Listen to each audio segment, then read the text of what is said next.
Well, dear students of class 11th who opted for mathematics, welcome to this session. Yesterday we studied about the set, the concept of a set, the collection of a set, well-defined objects, and then we also came to know various ways of presenting that in a set builder method or a roster method. Okay, and the concept of belongs to, doesn't belongs to. So now we will have some more concepts about a set and its properties. Concept of a null set now. What is the meaning of a null set? It's an empty set. A set which does not contain any element is called the empty set, or the null set, or the void set. Means it has no elements at all. Okay? So example, let us take an example. Set of all x such that x lies between 1 and 2. X is greater than 1 but less than 2, and x is a natural number. Can you imagine any natural number which is greater than 1 and less than 2? No, not possible. Therefore, it is an empty set. It's not possible. The collection is not possible. Now coming to another example of such. Let the D be a set of all elements such that x square equal to 4 and x is odd. x square equal to 4 अगर solve करते हैं तो अगर integer भी होगा plus and -2 आएगा.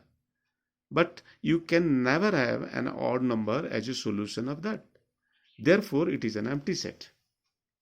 So this is all about the empty set or a void set or a null set. Okay, you will be having more questions on that. Now coming to finite set and infinite set. A set which is empty or consists a definite number of elements is called a finite set. As per the literary meaning of that, finite means is countable. You can know that there are definite number of elements are existing. Infinite means infinite. You cannot imagine even. Okay, a set. Otherwise, the set is infinite. So, what is the difference? Says a set which is empty or consists a definite number of elements is called finite set. Otherwise, the set is infinite.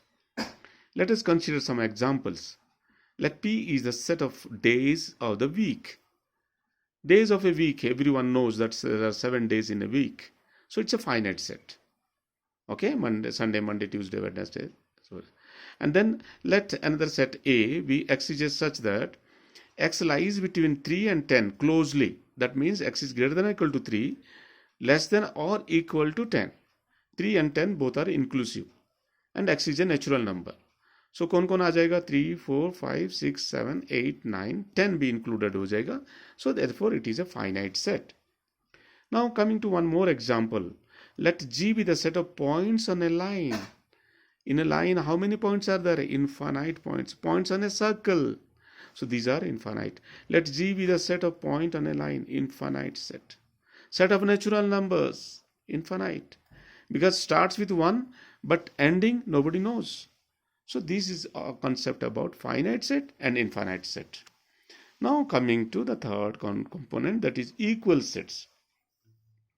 How two sets can be said as they are equal?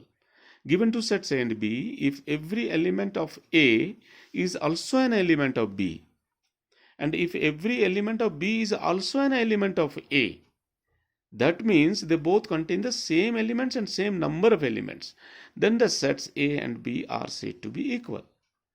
Let us say, for example, A is 1, 2, 3, 4 and B is 3, 4, 1, 2. Same element, same number of elements. Therefore, A equal to B. Now P is, say, example 1, 3, 5, 7, 9. And Q is a set X. X is a positive odd number less than 10. Positive odd number less than 10. Obviously 1, 3, 5, 7, 9. Therefore, P and Q both are equal. So this is what concept of equal sets, finite and infinite sets, and then concept of a null set. Thank you. You will be having many problems in the coming exercise 1.2 NCERT textbook. Go through them.